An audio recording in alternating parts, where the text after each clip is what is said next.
When you and I are anything alike, there have been some moments, more than I'd like to admit, that I was kinder to others than I was to myself. And that's a tough pill to swallow. So, in this episode of the Scenic Route Podcast, join me and life coach Christina Carlson, who is spreading so much love as she reveals the secrets to transforming self acceptance and self love from distant dreams into vibrant realities.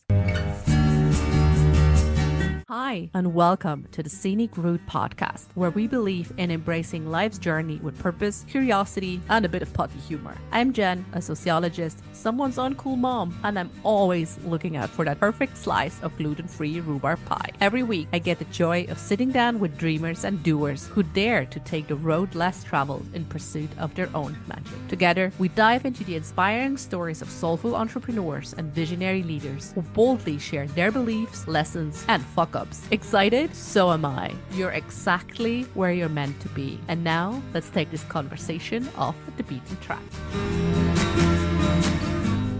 Christina Carlson is a career and life coach for those untangling from religion and patriarchy. They are also an international speaker, facilitator, the host of the podcast Bitches, Witches, and Queers, and soon to be graduate student for her master's in counseling. Christina is certified through Beautiful You Coaching Academy in Australia and the Devoted Energy Coaching School in South Carolina. They have their bachelor's in theology and have devoted extensive hours to continuing education in intra- and interpersonal relationships. Christina's work centers supporting her clients to accept their whole selves with compassion, helping them reclaim the parts of themselves that they have been taught to reject, and supporting them to discover the power of their own energy and honor their unique magic. She has appeared in over 30 podcasts worldwide, has spoken at a conference in Hawaii, and has been personally trained by some of the most integrous and experienced coaches in the world. It is her deeply held belief that it is imperfectly sacred and holy to be who you are, fully human. Christina, welcome to the Scenic Route Podcast.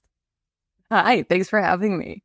You should have listened to what I haven't recorded, like this 30 seconds before I hit play, where we're like already like philosophically in deep waters.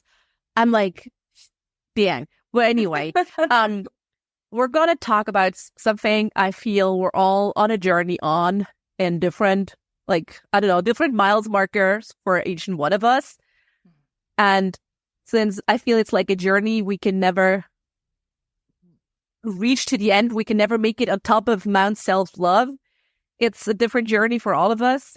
So, Christina, what obstacles have you faced on your journey towards embracing self-love, and how have you overcome them?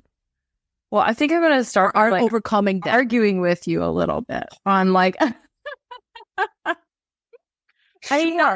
like friendly banter, but like the even the idea of like we're trying to get to more like a space of more self-love is like the wrong way to look at it, because we're like the purpose of love is like at the root of love is acceptance.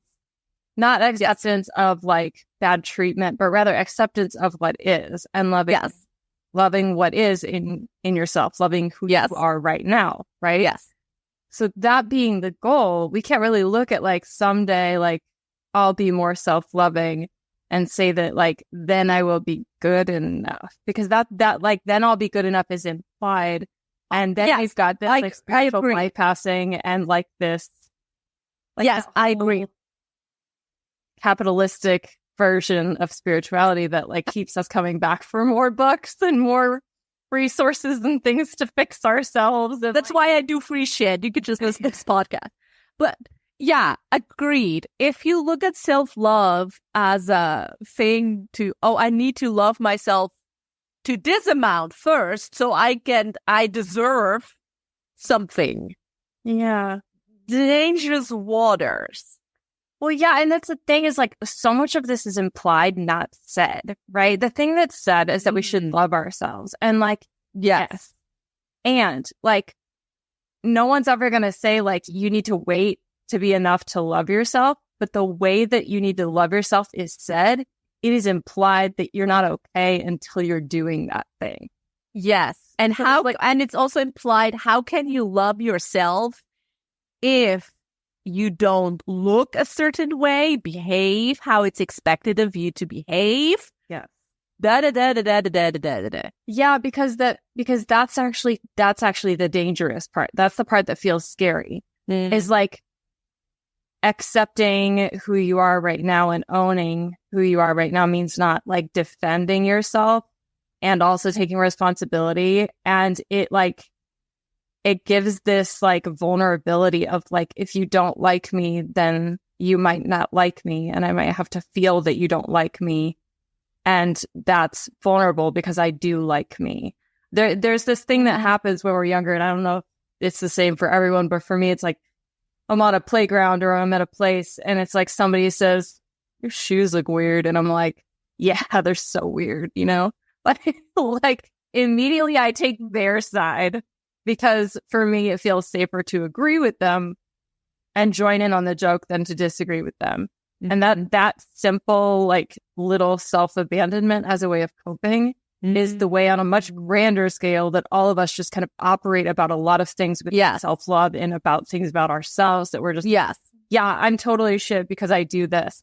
And as long as we're saying that we're shit, other people are like, yeah, that's fine. Yes. You do I relate. It's almost like you want to beat him to the punch.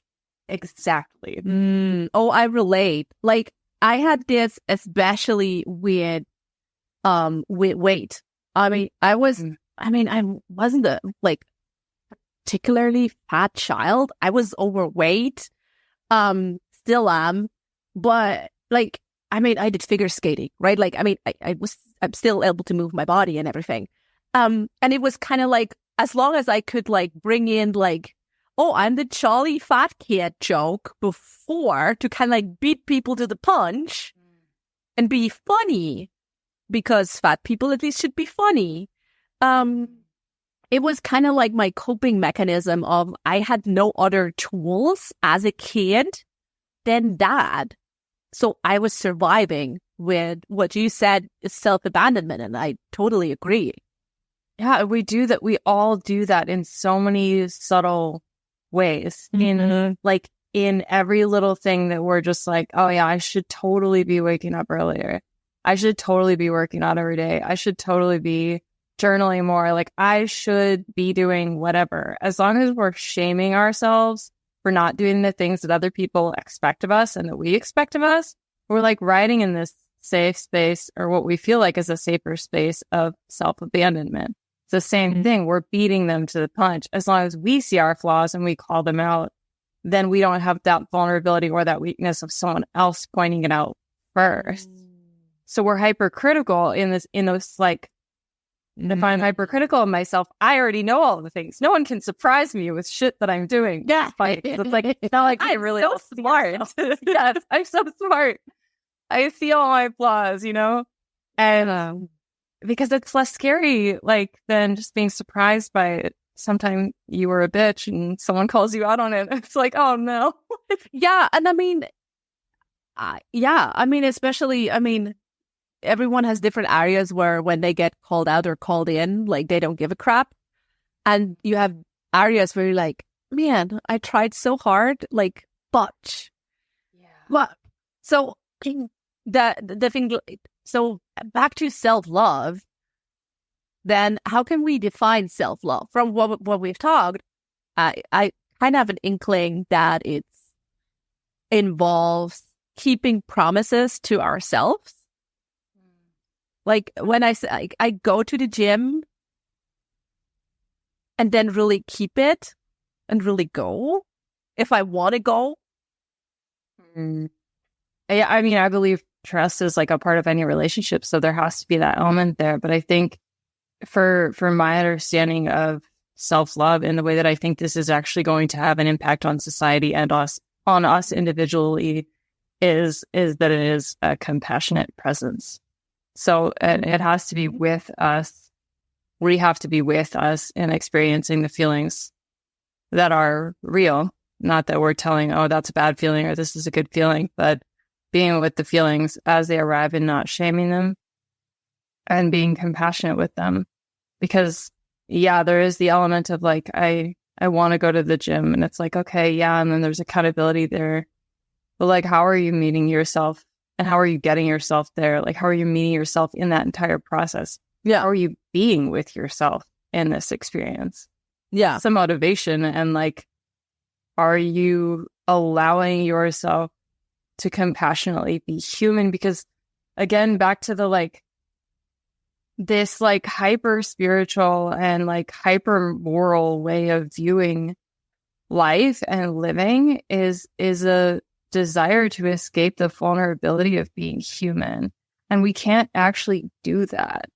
So it is a lifelong race of avoiding vulnerability, which isn't possible. It's a desire to control what can't be controlled. It is, whether within ourselves or externally, like the practice of self-love to me is, for one, a practice of presence, of just being with what is, not constantly being fucking present, but like of presence. It's no spirituality guru contest, right? It's actually true spirituality. It's not the stuff that sells.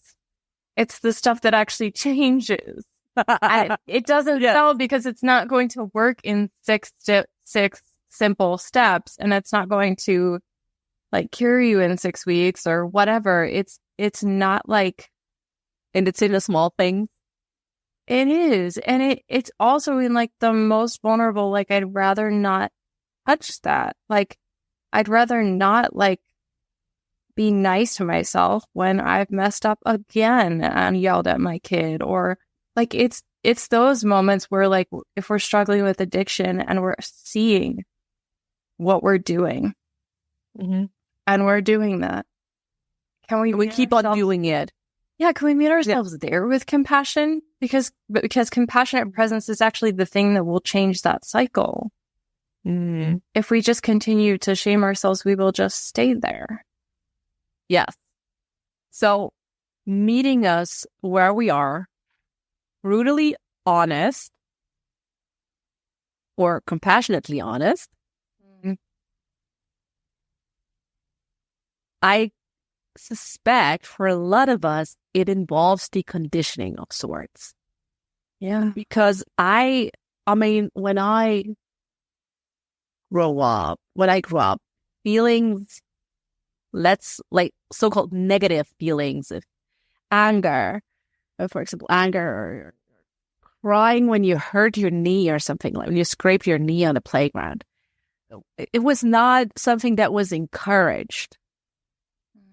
And I have a practice now whenever my son, he's sometimes like a typical 4-year-old, bless his heart, and has his like tantrums out of the blue, where I'm like, I see you're angry and I love you. Right? It's not something growing up, I haven't really heard that. It was always more like, oh, we don't don't behave like that, or, oh, it wasn't that bad, or it didn't hurt that much, or some kind of that. And you really have to find your way through it again. Yeah. And take that and hear like, Jennifer, you're angry. And that's okay. Your anger is valid. It makes sense that you're angry right now. That is meeting yourself with compassion. Like, we already know how to do this. It's just, we haven't been allowed or given permission to do this to ourselves. Yes, exactly. Why? How can we give ourselves permission? Why is it so hard to extend the grace that we give others, to give it ourselves too? It feels vulnerable because, like you said, we were met with, don't do that. Don't feel that. The response that we were taught was one of repression. So it's very easy for us to maintain that. My suggestion then, in the presence of like, why is it so hard for me to be compassionate to myself, is to meet that part with compassion. This is so hard for me. It makes sense that this is hard for me. It's okay that it's fucking hard for me to just be nice. It's okay. It makes every individual being is brilliant, and what they're doing makes absolutely exact perfect sense when you look at them. There's this example, I think it was from Dr. Peter Levine. He says like there's like a person running through a town screaming, and everyone's looking at this person like they're crazy. Mm-hmm. And then they see the lion running after this person, and he makes sense. That's trauma. That's every single person you meet. There's so many things in us, even within ourselves, that don't make sense if we haven't seen the lion. And because of that, it's safe to assume that there's a lion somewhere that's chasing someone, because it's happening to all of us. So it makes perfect sense. Your behavior always makes perfect sense. Your feelings always make sense. And that is meeting yourself with compassion. It's like, this is hard. And whether it makes you cry or want to punch a wall, that it's hard for you to have compassion for yourself. Like, that's usually I'm whimpering and like putting myself on the ground, like that's my response. You do you. Does curiosity help us too? And like trying to understand why do I feel angry now? Why do I feel sad now? Yeah, I think what do you think? Part of it. I think depending on the person, depending on what area of your whole body experience you're used to strengthening more. For me, it's always been easiest to jump to the why am I doing this and try to figure it out and skip the compassion part. So personally, I'd recommend the like meeting yourself with compassion first before you try to make a story, before you try to label it, before you try to completely understand it. Take a moment to be with it if you can. Yeah. And feel it, and also just be like, this is so hard, and that's okay. It's okay that it's hard. I don't like it. It's whatever. But actually just be with it before. And then give yourself space until you're back on rational online and you have emotional space to process. Actually figure out, okay, why is this like triggering me, or why is this making me feel a certain way?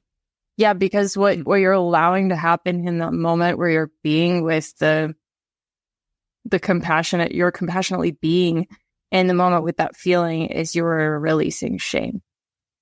Because otherwise that's where the shame lives. And then you can jump quickly to figuring out why. Why are you like this? Why is this happening? It's like then, then ego questioning comes in. Like, what the fuck is wrong with me? Oh God, yes. And that brings me back to what you said before about addiction, and how I'm sure a lot of people listening in have something they know that is not good for them, or they feel like, I don't want to be doing this, but I keep on doing that. And we could like classify this as addiction to some extent, but I'm curious to how you, because you brought it up, how you define addiction. What is an addiction to you? So that we can also look at it, when is an addiction or something that an addictive behavior or something we would not like to be doing, when is it actually hurting us, and when can we just like let it be? We don't have to over therapy it. Yeah, I mean, the immediate question that comes to mind is, how do you know this is a problem for you? Because like, if you tend to like do this a lot or flap your hands, whatever, it's like, how do you know it's a problem for you? Is someone else telling you that this is a problem for you? Or is this getting in the way of your life? Is this making you feel bad? Like, what's happening there? Because otherwise it's going to come from a place of shame. Like, I should be, again, back to the, like, I should be going to the gym. I should be doing this. It's like, I should eat healthier, or I should drink more water, or whatever. How do you know this is a problem for you? And like, what is actually, why does this matter? Like, because I think it is so easy to get caught up in like changing things just to change things. But when we can name, like, and that's in and of itself a way of coping from I feel like, oh, like a deflection mechanism, like we want to deflect. Form of addiction, self-perfecting, like, yeah. It gives you a similar high when you get something right, you know, like it's all like, it's all a part of being human. But like you said, how do you know this is a problem for you? Like, is it interfering with something that really matters to you? And then moving from that space, because I think if it's a problem for you, you know. Yeah. You know? It's, yeah, I guess. And it's really something that doesn't, and if it goes back to what you feel, if you feel the lion behind you, or if you feel it's a problem, and that problem doesn't have to make any sense to anybody else, right? It's something deeply personal. If you feel like, it doesn't have to make sense to any bystander. Yeah, absolutely. And there's an interesting phenomenon that happens, I think, with like when we set a goal, and this is true for like a sobriety as well. Like we have like, again, our minds are brilliant, right? And there's a lot of parts of us. I see us as like, we have a lot of parts, right? And there is a part of us that's like, in some like teachings, they call it like the persona. And so say like I set a goal to like, this is like a real life example. A year ago, I set a goal to like do yoga regularly. And so I had like this schedule, and then like I did it for like a couple weeks, and then I hit this certain place and I was like feeling good, you know, and then it's like you hit this like resistance space, and a part of me that sounds a whole lot like me jumps in and says, maybe you're doing this because you're insecure about your body. Like, what if you're doing this because you're like shaming your body, and like you need to be more accepting of yourself as the way you are? And it uses something that matters to me to try and talk me out of doing something that is important to me. And it's very interesting because it's like, it's using my logic, it's using my values. Nasty little bugger. Yes, to try to get me out of this, like, I already decided. And I feel like that's why it's so important to know, okay, well, why is this a problem for me? Why does this matter to me? Why am I doing this again? Yeah, the why behind. I need to know that, because when this voice pops in, I can be like, yeah, okay, we've addressed this. How can you spot that voice? Because as you said, I mean, I know this voice too, and it mimics me, and it uses my logic and all my like smart wits. How do you spot it? Like, what are your telltale signs where you're like, I gotta pay attention, close attention now? The number one goal of this voice is to avoid change. Because to be the safety of what is. Because it dies. It's ego. A part of our identity dies when we actually change. And that's just literally a part of life. But there is always going to be a part of us that resists that because it's uncomfortable and it does not know what is around this corner. Yeah. And it's like, you don't know. So it's used. So unsafe. Yeah. So that's how you know. It's like, is what this is suggesting preventing the change that I'm trying to achieve? It always is. Yes. Yeah. From my experience, just going back to like the most prominent memories, recollections, I'm like, yeah, that 100% checks out. Yeah. So we have this voice, and I don't know about you. I'm on a different mile marker. How can we I'm good at recognizing this voice. And sometimes the voice still wins, which it is what it is. So how, especially when we're going through bigger transitions in life, how can we hold ourselves? Like, what are maybe practices that we can uphold, or habits that you've developed that can help us through these transitional periods of our lives? Yeah. I mean, one of my favorite practices is Kristen Neff's self-compassion practice. And I would recommend to anyone to read her book. It's incredible. Or listen to it. I listened to the audio. What's it called, so we can link it in the show notes? It's actually just called Self-Compassion. Oh, that's a great title. Okay, perfect. But the practice that was most profound to me is placing a hand on your heart and connecting with yourself and saying, this is really hard for me. And then connecting with everyone. We all experience this. Everyone feels this sometimes. And it's okay. And just being with it, offering yourself whatever else you need as supportive words. If you don't have other words, I would write something out ahead of time so that you can simply say it. Mm-hmm. If it feels hard to come up with something.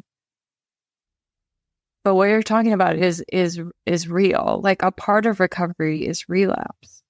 Mm-hmm. A part of change is that titration. It's a little bit, and then a little bit, and then a little bit. Like, we would die if we just did it, Like, we evolve. We don't instantly change. And that's healthy, actually. That is part of the process, is turning to goo or whatever. Like, it's messy, and it's yeah, it feels like goo sometimes. Oh, it does. It sure does. I have these 90s toy slimy thingies in my head that were bright orange or bright pink, and I'm like, oh yeah. Yeah, or the Nickelodeon slime or something. I'm like, yeah. Sticks everywhere.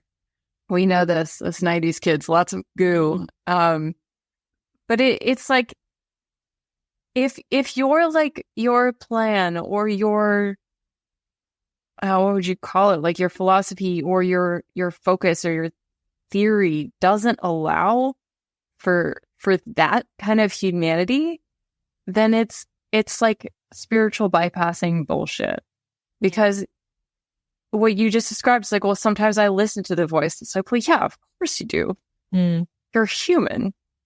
It's well, then how do we incorporate that in and make that a part of this process? Because that is reality. Yeah.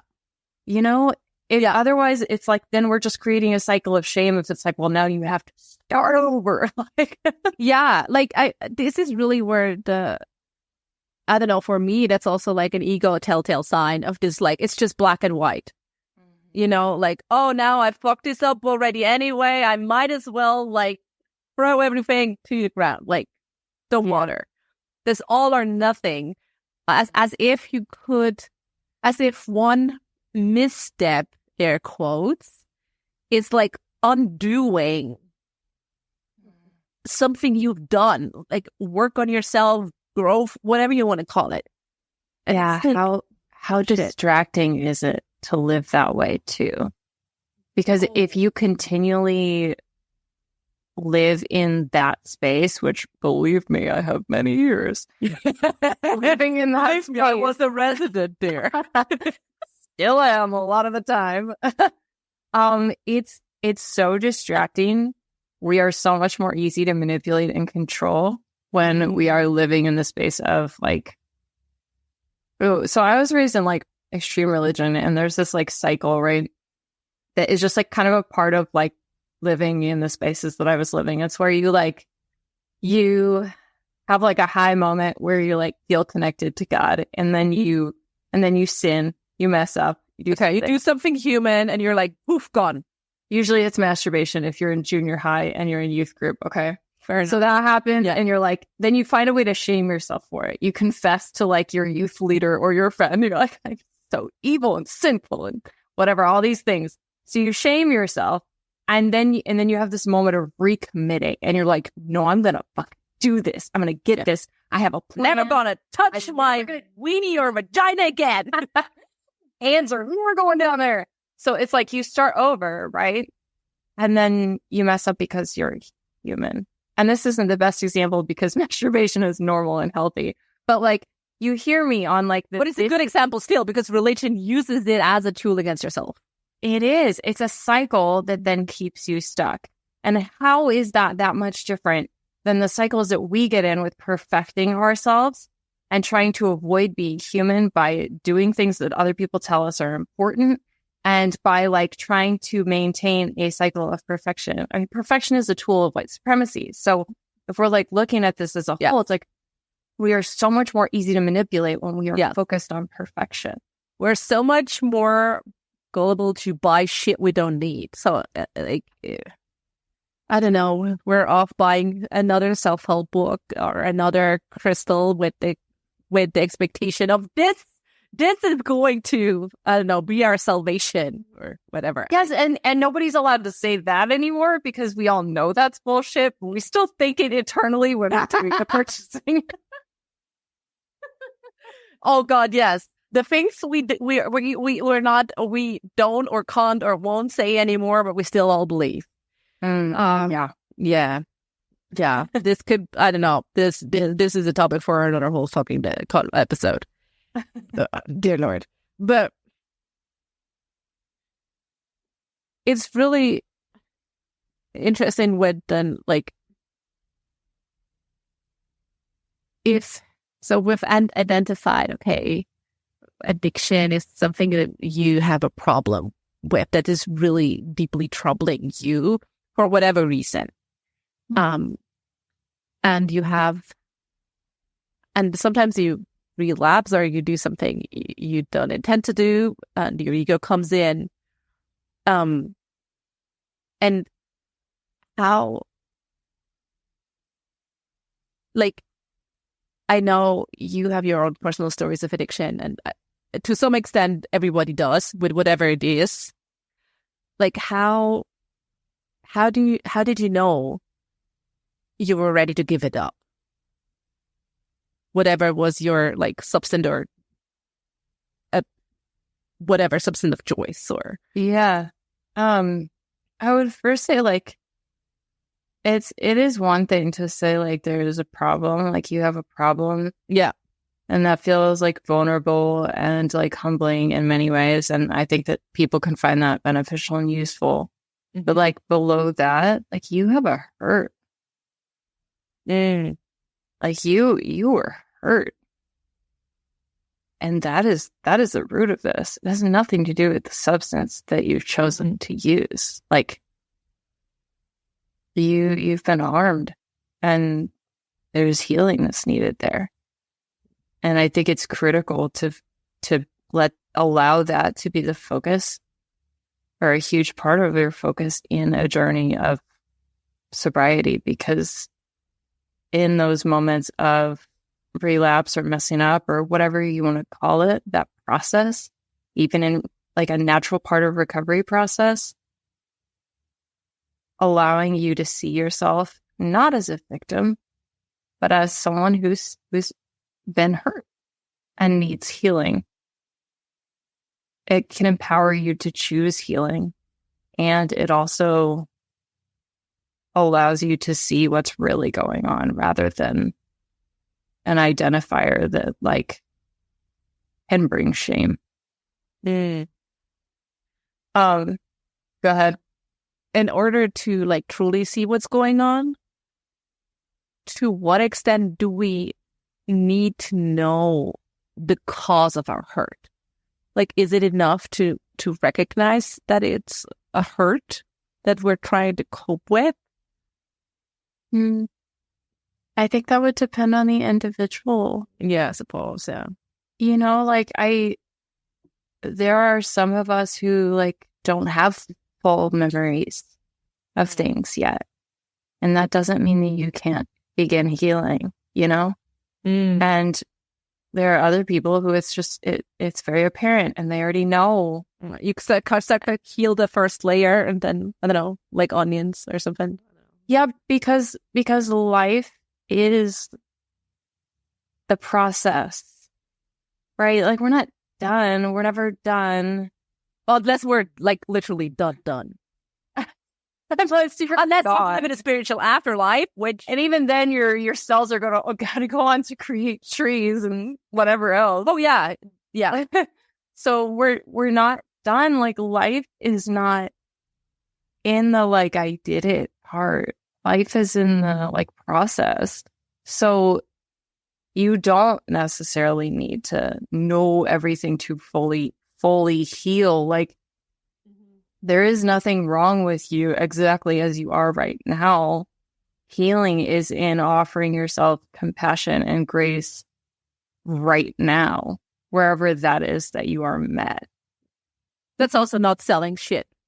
It's not right. It's not. It's like, I tried to, before I applied to grad school, I tried to like hustle my way into like a career as a life coach, and I'm an incredible life coach, but like I really tried to like sell it. Yeah, I had such a hard time because I was like, what I'm selling is not marketing material. Yes, I feel you. Like people who work with me, they work with me because reasons that sometimes I haven't fully uncovered, but like I'm like literally like telling them, like all this stuff that is not marketable, like that's not that every marketing book tells you not to do. And it's just like, I don't know, because I also don't believe in like, I don't know, pain point marketing, whatever it's supposed, like, yeah. It's just like, well, I mean, you're perfect as you are. There's nothing you need to be, do, see, achieve, whatever, to something, insert your dream, desire, whatever. And yeah, that shit doesn't market. No, it just does. It does not. And it is the laborious, day-to-day, simple things that will like radically change your life. And that is like the hard stuff that we were trying to avoid by buying the 6-week package that says it'll change us, right? Like, yeah, we buy the book that we think is going to fix us and just alter us because we don't want to just do the vitamin every morning for the next 3 hours. Or drink the water, do the breath work exercise, or whatever is your kind of thing. Yeah, whatever you're trying to avoid, whatever makes you feel the most vulnerable. Yeah, and it's really tempting. And I mean, we're on the Scenic Route Podcast, so there's no highway fast track to whatever you want to go. And everyone who is kind of like, it's in all areas, in business or in life or whatever, tells you that these are the 6 hidden steps to unlock whatever. It's usually full of crap. Yeah. Or it worked for them, which doesn't mean it works for you. Well, and if it worked for them, it worked for them because they had like all these other years of hidden internal work that led up to these like moments, Yes. It doesn't mean it's not useful. It's like, I feel like you get something out of it every course you do. Yes. I believe in every book I read, it could be whatever. Like there's always something I take with it, out of it, because I decided that I love to learn and I'm curious and I can learn from anything. But yeah. What if I wish I had certain learnings that didn't cost me as much. Like, what if like we are doing ourselves a disservice by going into these things thinking they'll cure us, because in doing so, we are missing the richness of the thing in there that takes longer for us to heal. Yes. I actually have this on the intake forum with new clients of kind of like phrasing it of, why are you working with me? Like, and with the intention of, do you believe working with me is kind of like the silver bullet? Because if yes, we should not be working together, because you will be disappointed and I'll be unhappy because I don't know, right? There's no silver bullet, and it's really interesting. I actually I had this a couple of years ago with my mindset coach at the time. I was like, back a couple of years back, I was always kind of like between whenever things weren't like as peachy in my business, I was like, maybe I should do a PhD, like for fun, whatever.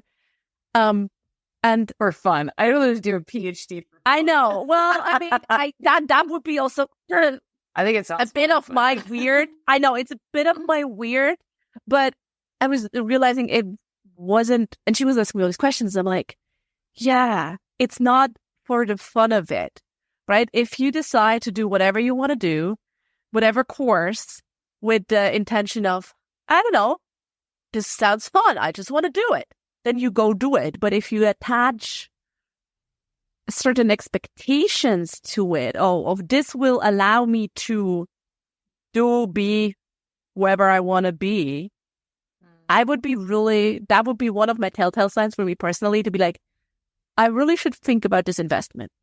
Mm-hmm. Yeah. For me, it's always like, well, who would I be if I had that? And why am I not like that now? My cat is literally trying to break down my door. I'm sorry if that's not... I do not hear the cat at all. Amazing. Yeah. It's, for me, it's always like, who do I think I'm going to be with, like, after I have this, I'm actually going back. This reminds me of like my master's 20 counseling. That's So like but it definitely is coming from a much different motivation than I have been before, Yeah. Oh, agreed. And the same with the motivation behind it reminded me of like a lot of my purchases in my 20s of like, oh, I'm gonna buy these shoes or that handbag because I can tell myself a little story about myself, how I am, because I bought these things. And now people are, and don't go so quick on jumping to conclusion like, I don't know, it has to do anything with designer. You can do that with fucking Birkenstocks and just, you like to tell yourself you're like down to earth and like sustainable and whatever kind of shit. Right? I mean, it doesn't, it works all the ways. About this, like to tell yourself. Oh, everything we do is for a feeling, isn't it? Yes. And which ultimately is also life, right? Like, feelings is life. If we go through life without feeling anything, why? Yeah, no, it's not bad. It's not bad at all. It's just true. Like we do and desire what we desire because of the feeling we believe it'll bring us. And that's just like you said, that's just life. That's just what is. Like, that's not a bad thing. It's sometimes important to get curious around it. If you notice yourself doing the same thing and that feeling isn't really coming with it like you thought it would, or, it's like, yes, or it just quickly evaporating the moment you got the thing. Mm-hmm. Yeah. Getting more things might not be the solution. Hint. But is it interesting how we kind of said, okay, like to live is to feel, but at the same time, feeling our feelings is so fucking hard. Yeah, isn't that interesting? Like that, like life is what we're here to do, and also life is so hard. Like we came here to be, right? Like we came here to have being is so hard, and being is so hard. Like, and also like the irony of it all. Yeah, and it's so like there's just so much, like everything matters and nothing matters, and it's all like right in front of us, and it's like, oh, we're going deep existentialism now, dear Lord. Well, I mean, this is where I live. Like, it's just, oh God, like the grass and the ground feels so profound, and nothing matters. Like nothing else matters. That's what's so beautiful is like we get to create the meaning in our lives. Mm-hmm. Why? So like what meaning are you making? Like, Yes. you get to make it up. Yeah. So what do you It's a want? pleasure and it can be a curse. Yes, but that is everything too. Like, Yeah. there is actually no one and the other. They are the same. I am controlling, and that is why I get stuff done. I am like bossy, and that is why things are organized. I am passive, and that is why I know how to relax. Like, these are one and the same. They don't exist separately. They are like all a part of what makes life exist. Life is a tree that grows up and then dies. Like, it's all tree. Yeah. Oh, okay. I feel like there's no other way to end this conversation. Like, I feel my brain needs to process. I feel if you're watching this, not just listening, you could really be like see my brain process. Yeah, I mean, to bring that all down to earth, like, I feel like it puts you in a place of absolute sovereignty in your life. Yes. You get to choose the meaning.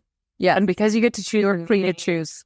You feel free to choose what you want. And also, Yes. like, you can meet yourself with compassion anywhere in the process. And because of that, like, at any point, you can jump a timeline or whatever and change your entire life. You are the one who has all of this power. And at the same time, it doesn't matter near as much as it feels. So you control it. And also, like, it's not that big of a deal. There's no pressure. And you get to create. Yeah. The big deal is our ego voice talking. That blows it up out of proportion into something bigger than life. Yeah. Like, what if it turns out amazing? Like, what if you get to create a masterpiece? Like, what if you do well and allow yourself to receive love? And what if all you have to do is cry once to move through this feeling? And like, what if it feels really good to cry? Which only lasts science tells us your feelings last about 90 seconds. Yeah. Can you hug someone through that? Like, and you cry for 90 seconds? Yeah. I'm sure we can all do that. If you can't, it's fine too. Yeah. Maybe next time. Because whatever. We'll get another chance. Yep. There'll be some disappointing curveball coming your way another day. Yeah, again, you're literally going to always be in process, so why not relax for a little bit? Yeah. Know when to, like, hold them and know when to, like, not today. Yeah, the weird thing, too, is, like, there's, like, well, then how do I know? Like, like, when to do this and when to do that? It's like, when to, like, not address it or... Yeah, you have to trust yourself. And it's like, okay, well, how do I learn to trust myself? By trusting yourself. That's it. Like, you don't get to, like, get there by, like, just knowing all of a sudden now I can trust myself. It's also not a theoretical concept. You cannot think your way into it. You cannot think your way through out of it. It's like... You just have to do it. Make it small to start with. But, like, honestly, it's... Yeah. Smaller than you think. Like, if you think of something, like... Make it smaller. Yeah, like, cut it in, like, half, 4 parts, and half, 8 parts. Yeah, like, until you feel like, that's ridiculous. Then you're there. Then do that thing. Yeah. And then seriously celebrate yourself when you do and keep going. Yes. Oh, yes. Christina, well, first, thank you so much for being on a Scenic Route with me. If people want to hear more of you, where can they find you? Tell us where you are online so we can link it in the show notes. Thanks for having me. This has been really fun. Appreciate you going existential with me. Oh, I mean, we could do another episode on Sartre. Like, I mean, yes, here for it. Anyone can find me on ChristinaMCarlson.com. That's my website. I'm at Christina Carlson Life Coach on Instagram, our career coach now.